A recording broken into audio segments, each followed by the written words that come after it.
Hakodate, May 1869. A commander in a Western military uniform rides alone toward a position that is already falling, defending a country 5 months old that no other nation ever recognized. He was born a farmer. Why did he keep riding?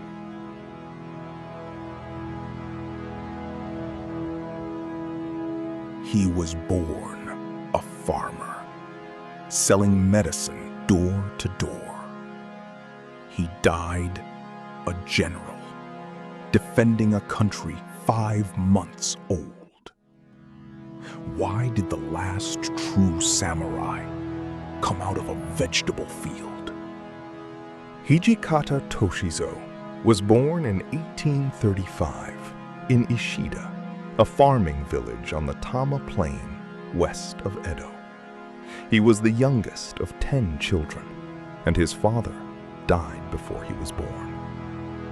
The family made a homemade ointment for bruises and broken bones, and Toshizo carried it from village to village on his back.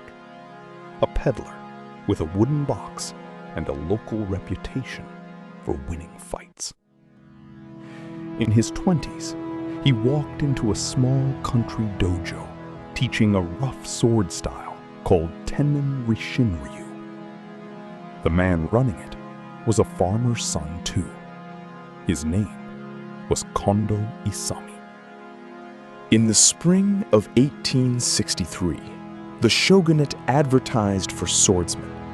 Kyoto had become ungovernable. Imperial loyalists were murdering officials in the street and leaving the heads where they would be found. And the government wanted men willing to answer that in kind. Hijikata, Kondo, and a handful of their students signed up, marched west with a corps of over 200, and arrived to find the whole scheme falling apart in political infighting. When the corps was ordered straight back to Edo, 13 men refused to go. They stayed in Kyoto with no orders, no money, and no name. They found a patron in the Aizu domain, and by that autumn they had a name, Shinsengumi, the newly selected corps. They also had a problem. Their nominal co-commander was a violent drunk who extorted merchants and burned down a shop over a refused loan, and he was destroying them faster than any enemy could. On a rainy night in the autumn of 1863, assassins walked into his lodging and killed him in his sleep. Almost every account points to Hijikata. From that night, the corps had one commander and one man to enforce his will. Hijikata wrote the corps regulations himself, and they were short and lethal. Do not deviate from the way of the warrior. Do not leave the corps.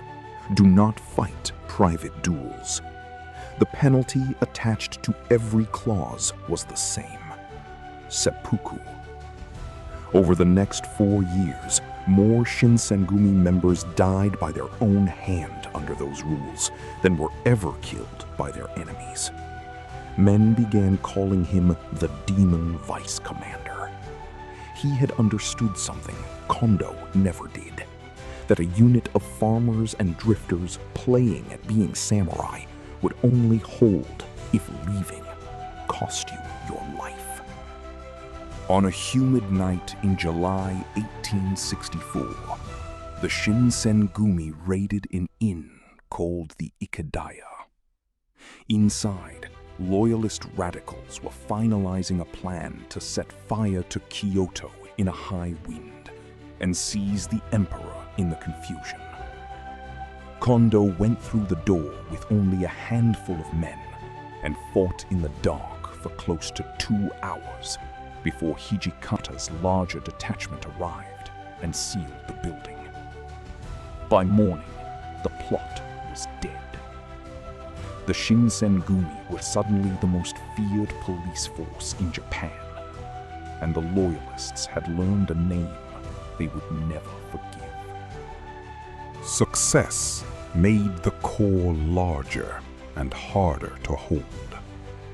In 1865, one of its own founding officers, the general manager, tried to leave. He was tracked down, brought back, and ordered to commit seppuku.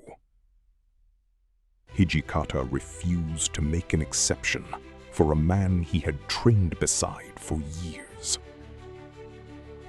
2 years later, a senior officer who had joined the corps preaching loyalty to the emperor broke away with a faction of his own. Hijikata had him cut down and left the body lying in the street as bait for the rest. They came for it. They died there. Then, in the summer of 1867, the impossible finally happened. The Shinsengumi were made direct retainers of the shogun. Hijikata Toshizo, the medicine peddler from Ishida village, was formally a samurai at last, the thing he had killed for and made other men kill themselves for. It lasted 4 months. That November, the 15th shogun handed his authority back to the emperor, and the government the corps existed to protect simply stopped existing. The class Hijikata had just been admitted to was abolished from above, without a fight, by the man at the top of it. At the end of January 1868, the two sides met south of Kyoto, at Toba and Fushimi. The shogunate had roughly 3 times the men. It did not matter. The imperial forces had modern rifles and field artillery, and they broke the shogunal army in 4 days. The Shinsengumi charged with swords into rifle fire and were shattered as a fighting unit. Hijikata walked away from it with a conclusion most of his class refused to accept, and he said it out loud. Swords and spears are of no further use. He never fought as a swordsman again. In April 1868, Kondo Isami surrendered at Nagarayama to buy time for his men. He was recognized, taken to Itabashi, and beheaded like a common criminal. No seppuku, no honor. His head sent to be displayed on the Kyoto riverbank, where the corps had once hunted. Hijikata was not there. He was already fighting north at Utsunomiya, where a bullet went through his foot at the castle wall. When he could walk again, he had cut his topknot off, put on a Western military tunic and trousers, and stopped being a swordsman entirely. He was 33. The war rolled north and took every ally he had with it. Utsunomiya, Bonari Pass, Aizu, Sendai. In October 1868, what was left of the shogunal forces boarded a fleet under Enomoto Takayaki and sailed for Eizo, the northern island now called Hokkaido. Hijikata took Matsumai Castle in the snow at the head of a mixed infantry force. In December, the officers held an election, the first ballot in Japanese history, and declared a republic based at the star-shaped fortress of Goryokaku. Hijikata Toshizo, born a peasant, was voted vice minister of its army. The republic lasted 5 months. By May 1869, the imperial fleet had landed, and Goryokaku was encircled. On the morning of the 11th, hearing that his men holding the Benten battery down in the harbor were cut off and about to be overrun, Hijikata rode out toward them with a detachment of about 50. At a roadblock called Ippongi, a bullet struck him in the lower back. He is said to have stayed upright in the saddle for a moment before he went down. He was 34 years old. He died 7 days before the surrender. He had known. Before the last fighting began, he sent a young attendant out of the fortress, carrying a package home to his family in Hino. A photograph taken in Hakodate, a lock of his hair, a letter, and his sword. The attendant got through. The photograph survives. A clean-shaven man in a dark Western uniform, seated, looking straight into the lens with an expression that gives absolutely nothing away. It is one of the clearest images we have of any samurai of that generation, and it exists because he arranged his own remembering before he rode out. Goryokaku surrendered on the 18th of May, 1869, and the Boshin War ended with it. Hijikata's body was buried somewhere in Hakodate by men who never recorded where. Several temples claim him, and none can prove it. Enomoto and most of the Republic's leaders were pardoned within a few years and went on to serve the Meiji government. One of them ended up a cabinet minister. Hijikata was the only senior commander of that last army who did not live long enough to be forgiven. There is a manuscript held in Hino containing around 40 haiku he wrote in his Kyoto years. They are, by general agreement, not very good.